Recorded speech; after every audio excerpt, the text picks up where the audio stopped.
तो ये हमारे सामने एक ब्लॉक डायग्राम दिया हुआ है जिसके अंदर पूछा गया है कि आप टाइम रिस्पॉन्स स्पेसिफिकेशंस के सारे टर्म्स को डिटरमाइन करिए इस ब्लॉक डायग्राम के लिए या इस सिस्टम के लिए। सबसे पहले मैं आपको सारे फॉर्मूले एक बार रिवाइज करा देता हूं, उसके बाद हम देखेंगे कि वन बाय वन कैसे सॉल्यूशन निकालना है। जैसा कि आप जानते ही हैं, डैम्पिंग रेशियो जो होता है वो क्या होता है सर, जीटा। तो अनडैम्प्ड नेचुरल फ्रीक्वेंसी क्या होती है सर, अनडैम्प्ड नेचुरल फ्रीक्वेंसी होती है ओमेगा एन। देखिए डैम्प्ड नेचुरल फ्रीक्वेंसी क्या होता है, ओमेगा डी। अब आप जानते हैं कि ओमेगा डी को हम क्या लिख सकते हैं, omega n under root 1 minus zeta square. तो जब भी ओमेगा डी हमको सॉल्व करना होगा तो हम इस तरीके से इसको सॉल्व कर लेंगे। उसके बाद होता है सर डैम्पिंग फैक्टर। तो डैम्पिंग फैक्टर जो होता है वो होता है सर जीटा ओमेगा एन। देखिए डैम्पिंग रेशियो डैम्पिंग फैक्टर दोनों अलग अलग चीज है। आपसे पूछ लिया जाए टाइम कांस्टेंट तो आप इसको डिनोट करते हैं टाउ या फिर टी से, और ये होता है sir 1 upon zeta omega n. इसको हम 1 अपॉन अल्फा भी लिखते हैं, मतलब एक्चुअल डैम्पिंग। डिले टाइम, तो डिले टाइम का फॉर्मूला तो मैंने आपको सीधा बताया ही था, 1 plus 0.7 zeta upon omega n seconds. फिर हम बात कर लेते हैं सर राइज टाइम की। देखिए डिले टाइम को आप डिनोट करते हैं टी डी से, तो राइज टाइम मतलब टी आर। 100% पर जब ये पहुंचता है तो इसको अपन बोलते हैं pi minus theta upon omega n. इसमें जो है थीटा की जगह फाई भी हो सकता है, और थीटा जो होता है वो होता है sir tan inverse under root 1 minus zeta square upon zeta, या कॉस इनवर्स जीटा भी लिख सकते हैं, ठीक है। क्योंकि हमको पता है कि सर जो साइन थीटा होता है वो होता है under root 1 minus zeta square, और जो कॉस थीटा होता है वो होता है सर जीटा। तो आप थीटा की वैल्यू कॉस इनवर्स जीटा भी लिख सकते हो। उसके बाद बात करेंगे पीक टाइम की, जब वो अपनी पीक वैल्यू पर पहुंच रहा है, मतलब टी पी। तो ये बहुत सिंपल होता है sir n pi upon omega d, ये वाला ओमेगा डी। अब देखिए एन की वैल्यू अगर आप ऑड रखोगे तो आपको ओवरशूट मिलेंगे, इवन रखोगे तो आपको अंडरशूट मिलेगा। उसके बाद हम बात करेंगे सर मैक्सिमम पीक ओवरशूट की, एमपी। तो इसमें हम परसेंटेज एमपी निकालते हैं, और इसकी वैल्यू जो होती है वो होती है सर ई की power minus zeta into pi upon 1 under root 1 minus zeta square, और ये इंटू 100 हो जाता है परसेंटेज निकालने के लिए। फिर आपके पास आता है sir settling time, T S. इसके लिए हमको सर 2% बैंड के लिए निकालना पड़ेगा और 5% बैंड के लिए भी निकालना पड़ेगा। तो देखिए 2% बैंड के लिए टी एस जो होता है वो होता है सर 4 इंटू टाइम कॉन्स्टेंट, और टाइम कांस्टेंट क्या है आपका 4 into 1 upon zeta omega n. उसी तरीके से 5% के लिए जब आप निकालोगे तो इसको निकालोगे 3 into time constant 3 into 1 upon zeta omega n. Settling time की मदद से ही हम निकाल लेते हैं। नंबर ऑफ साइकिल्स भी आपसे पूछ सकते हैं। नंबर ऑफ साइकिल्स के लिए आप निकालोगे, देखिए ओमेगा डी को हम लिख सकते हैं सर 2 पाई एफ डी। यहां से आपके पास एफ डी जो है वो आ जाएगा सर ओमेगा डी अपॉन 2 पाई साइकिल्स पर सेकेंड, ठीक है। फिर आप इस एफ डी की वैल्यू को जब इस टी एस के साथ मल्टीप्लाई कर दोगे ना तो आपको टोटल नंबर ऑफ साइकिल्स मिल जाएगा। तो देखिए एफ डी वो सॉरी नंबर ऑफ साइकिल्स आपको निकालने हैं तो आपको क्या करना पड़ेगा, जिस भी बैंड के लिए अगर तो 2% बैंड के लिए निकालना है तो आप करोगे 4 upon zeta omega n into f d, और अगर आपको 5% के लिए निकालना है तो 3 upon zeta omega n into f d. यह आपके पास साइकिल्स निकाल के दे देगा आपको। तो ये कुछ फॉर्मूले हैं जो आपको याद रखने हैं। अगर आपको ये फॉर्मूले याद रहेंगे तो फिर आपको क्वेश्चन करने में कोई प्रॉब्लम नहीं होगी। क्वेश्चन में सिर्फ वैल्यूज को चेंज कर देंगे, बाकी बेसिक अगर आपको फॉर्मूले पता है तो आप इसको आसानी से निकाल सकते हो। देखिए हमारे सामने ब्लॉक डायग्राम दिया हुआ है, तो हम इसका पूरा ट्रांसफर फंक्शन नहीं निकालेंगे, सिर्फ कैरेक्टरिस्टिक इक्वेशन निकाल लेंगे, क्योंकि उसी से हमको सारी चीजें सॉल्व हो जाएंगी। हमको जीटा और ओमेगा एन की वैल्यू चाहिए, उसके बाद तो हम सब कुछ सॉल्व कर ही लेंगे। तो इसकी कैरेक्टरिस्टिक इक्वेशन निकालने के लिए आपको क्या करना पड़ेगा, 1 plus G S H S is equals to 0 करना पड़ेगा। तो जी एस एच एस, ये 1 plus G S H S निकालते हैं सर। तो 1 प्लस जी एस देखिए 20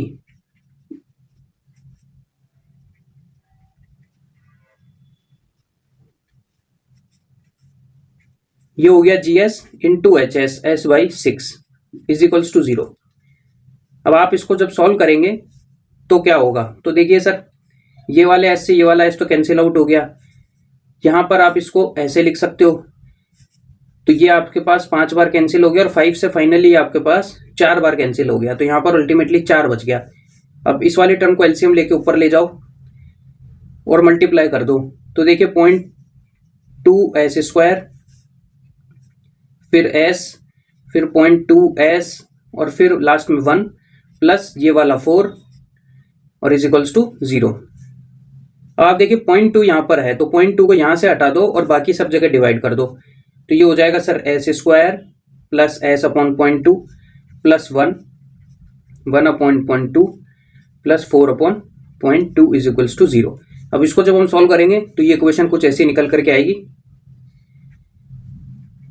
तो यहाँ पर हो जाएगा सर 5, तो s square plus 5s plus 1, यहाँ पर भी 5 हो जाएगा, plus 5 plus 20 is equals to 0, तो यहाँ पर s आएगा, तो ये बन गया 25, ये बन गया 6s, तो देखिए s square plus 6s plus 25 is equals to 0।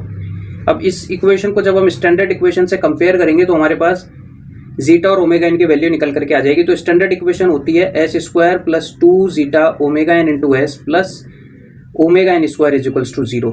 तो देखिए ओमेगा एन स्क्वायर जो है वो आपके पास है 25, ठीक है, तो यहाँ से ओमेगा एन की वैल्यू निकल करके आ जाएगी 5। उसी तरीके से आपके पास है 2 जीटा ओमेगा एन, इसकी वैल्यू आपके पास है 6 और ओमेगा एन की वैल्यू तो 5 पता ही है, तो ये हो जाएगा सर 6 अपॉन 5 इंटू 2 मतलब 0.6, तो 0.6 आपके पास आ गई जीटा की वैल्यू। तो दो चीजें तो क्लियर हो गई ना। आपसे अगर अनडैम्प्ड नेचुरल फ्रीक्वेंसी पूछा जाए तो ओमेगा एन निकल गया, जीटा पूछा जाए मतलब डैम्पिंग रेशो पूछा जाए तो जीटा आपके पास निकल गया, कैरेक्टरिस्टिक इक्वेशन लिखने को बोल दिया जाए तो ये आप डायरेक्टली लिख ही सकते हो। अब हम बाकी चीजें भी निकालने की कोशिश करते हैं सर। तो आपसे पूछ लिया जाए कि ओमेगा डी की वैल्यू बताइए, तो आपको क्या करना है, सिंपल फॉर्मूला लगाना है, omega n under root 1 minus zeta square. तो लगा दो सर, ओमेगा एन की वैल्यू हो गई 5 अंडर रूट 1 माइनस 0.6 का स्क्वायर, ये ओमेगा डी निकाल करके दे देगा। तो यहां पर मैं इसको कर लेता हूं सर, देखिए 5 इंटू अंडर रूट, फिर ब्रैकेट लगाइए 1 माइनस ये 0.6 का स्क्वायर हो जाएगा 0.36, फिर ब्रैकेट क्लोज और इज इक्वल्स टू, तो 4 आ गई इसकी वैल्यू। तो ओमेगा डी हमारे पास हो गया 4। आपसे पूछ लिया जाए कि सर डैम्पिंग फैक्टर बताइए, तो डैम्पिंग फैक्टर जो होता है ना वो होता है सर जीटा ओमेगा एन। तो जीटा इंटू ओमेगा एन करोगे मतलब 0.6 इंटू 5 करना है आपको, तो यहाँ पर 0.6 इंटू 5 कर लीजिए सर, ये आ जाएगी आपके पास 3, ठीक है। अब ये वाली जो अंदर वाली इक्वेशन है ना, इसको हम एक बार सॉल्व करके रखेंगे, तो ये जो है ना under root 1 minus zeta square, इसकी वैल्यू आपके पास निकल करके आएगी 0.8। ये आगे सॉल्यूशन करने में काम आएगा, कोई पूछेगा नहीं आपसे, लेकिन आगे हम सॉल्व करेंगे तो काम आएगा।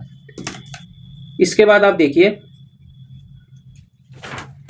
हमने ये निकाल लिया, ये निकाल लिया, ये निकाल लिया, ये निकाल लिया। अब टाइम कांस्टेंट की बात आएगी तो 1 अपॉन जीटा ओमेगा एन कर देना है, मतलब 1 अपॉन 3 कर देना है, तो वो सर 0.33 आ जाएगा, ठीक है। उसके बाद डिले टाइम की बात करते हैं, तो टी डी ये होता है 1 plus 0.7 into zeta upon omega n. तो सर इसको कर लो आप 1 प्लस, अब देखिए 0.7 इंटू जीटा करोगे मतलब 0.42 हो जाएगा, डिवाइडेड बाय ओमेगा एन मतलब 5, तो ये टाइम जो है वो निकल करके आ जाएगा 0.284। इसका मतलब ये है कि ये इतनी देर में अपनी 50% वैल्यू पर पहुंचेगा। उसके बाद टी आर निकाल लो, pi minus theta upon omega D. तो पहले हम थीटा की बात कर लेते हैं, तो थीटा को हम निकाल लेते हैं सर कॉस इनवर्स जीटा करके। तो देखिए कॉस इनवर्स जीटा करेंगे तो 0.6 हो जाएगा, तो यहां पर आपको कर लेना है कॉस इनवर्स 0.6, तो ये एंगल आ जाएगा सर आपके पास 53.130, ठीक है। अब ये आपके पास एंगल आया सर डिग्रीज में, आपको चाहिए रेडियन में, तो आप इसको रेडियन में करने के लिए क्या करोगे, पाई अपॉन 180 कर दोगे इंटू पाई डिवाइडेड बाय 180, तो ये आपके पास हो जाएगा सर 0.92, तो ये आपके पास आ गया 0.92। अब यहां पर आप करोगे sir pi minus 0.92 upon omega D, और ओमेगा डी की वैल्यू है 4, तो कर दो सर। देखिए ये हो जाएगा पाई माइनस 0.92 और आगे 7 था डिवाइडेड बाय 4, तो ये आपके पास आ गया सर 0.553 सेकेंड्स। अब देखिए 50% पर इतनी देर में पहुंचा, 100% पर इतनी देर में पहुंचा। उसके बाद आप निकाल सकते हो सर टीपी मतलब पीक टाइम। तो पीक टाइम के लिए आपको क्या करना पड़ता है, n pi upon omega D. तो अगर हम पहले ओवरशूट की बात करें कि वो कितनी देर में पहुंचा, तो आपको करना है पाई अपॉन ओमेगा डी। तो सीधा सीधा अगर आप कर देंगे पाई डिवाइडेड बाय 4, तो ये आपके पास आ जाएगा 0.78 सेकेंड्स। आपसे पूछ लिया जाए कि सेकेंड वाला कब आया, तो आपको क्या करना है, सीधा सीधा 2 से मल्टीप्लाई कर देना है। मतलब अंडर शूट की मैं बात कर रहा हूँ, फर्स्ट अंडर शूट की। तो ये हो जाएगा 2 इंटू पाई डिवाइडेड बाई 4, तो ये हो जाएगा सर 1.57 सेकेंड्स। तो ये हो जाएगा सर फर्स्ट ओवरशूट, ये हो जाएगा फर्स्ट अंडर शूट। उसके बाद आपको अगर सेकेंड ओवरशूट की बात करनी है तो 3 रख देना है, तो आपके पास वो भी आ जाएगा। फिर हमको बात करनी है सर परसेंटेज एमपी। तो परसेंटेज एमपी का फॉर्मूला था ई की power minus zeta into pi upon under root 1 minus zeta square into 100। तो देखिए सबसे पहले आपको ये वाली वैल्यू निकाल लेनी है, उसके बाद हम इसको एक्सपोनेंशियल के साथ सॉल्व कर लेंगे। तो देखिए जीटा की वैल्यू हो गई 0.6 इंटू पाई डिवाइडेड बाय 0.8, क्योंकि इस नीचे वाली टर्म की वैल्यू मैं ऑलरेडी निकाल चुका हूं। तो ये हो गया सर 0.8, तो ये हो गया 2.35, ये इसकी वैल्यू आ गई। उसके बाद आप इसको एक्सपोनेंशियल के साथ सॉल्व कर लेंगे। अगर देखिए ई की पावर में माइनस 2.36, तो ये हो जाएगा 0.094 इंटू आपको कर देना है सर 100। तो टोटल आपके पास टर्म आ जाएगी 9.44% डेविएशन इसके अंदर देखा गया है। परसेंटेज एमपी आप ऐसे निकाल सकते हो। उसके बाद बात करनी है सर सेटलिंग टाइम की। तो पहले हम बात करते हैं 2% के लिए। तो सेटलिंग टाइम आपके पास 2% के लिए होता है sir 4 upon zeta omega n, और जीटा ओमेगा एन की वैल्यू आपने 3 निकाल ही ली है, तो 4/3 आपको करना है। 4/3 आप कर देंगे तो ये आ जाएगा 1.33 सेकेंड्स। फिर आपको निकालना है सर 5% के लिए, तो आप इसको कर दोगे 3 अपॉन जीटा ओमेगा एन, मतलब 3/3 इज इक्वल्स टू 1 सेकेंड। मतलब पहले 95% पर तो इतने में पहुंचेगा, उसके बाद 98% पर इतने सेकेंड्स में रीच कर जाएगा। फिर आपको पूछ लिया जाए सर नंबर ऑफ साइकिल्स, तो मैंने आपको बताया है सिंपली इसको एफडी से मल्टीप्लाई कर देना है, और जो एफडी है उसकी वैल्यू आप निकाल सकते हो ओमेगा डी अपॉन 2 पाई, और ओमेगा डी आपको दे रखा है 4 अपॉन 2 पाई। तो ये कर लो सर 4 डिवाइडेड बाय 2 पाई, तो ये हो जाएगा सर 0.636, ठीक है, साइकिल्स पर सेकेंड। अब इसको जब आप मल्टीप्लाई कर दोगे सेटलिंग टाइम के साथ तो साइकिल्स निकल करके आ जाएगा। तो पहले 2% के लिए निकाल लेते हैं। तो 0.636 इंटू 1.33, ये आपको रिजल्ट दे देगा 0.636 इंटू 1.33, तो ये हो जाएगा सर 0.85 साइकिल्स। उसी तरीके से 5% के लिए भी निकाल सकते हो। तो इस तरह से आप ऐसे क्वेश्चंस को सॉल्व कर सकते हो। मैंने यहाँ पर एक ही एग्जांपल लिया है, बाकी एग्जांपल भी कुछ इसी से सिमिलर आते रहेंगे। बस आपको फॉर्मूले याद रखने हैं और कैसे अप्लाई करना है ये पता होना चाहिए। तो उम्मीद करता हूँ कि ये टॉपिक आपको समझ में आया होगा। टाइम रिस्पॉन्स एनालिसिस को हम यहीं पर फिनिश करेंगे। अगर आपको कोई डाउट हो तो आप कमेंट कर सकते हैं, और टेलीग्राम चैनल से आप सभी पीडीएफ्स को डाउनलोड कर सकते हैं। उसका लिंक आपको डिस्क्रिप्शन में मिल जाएगा।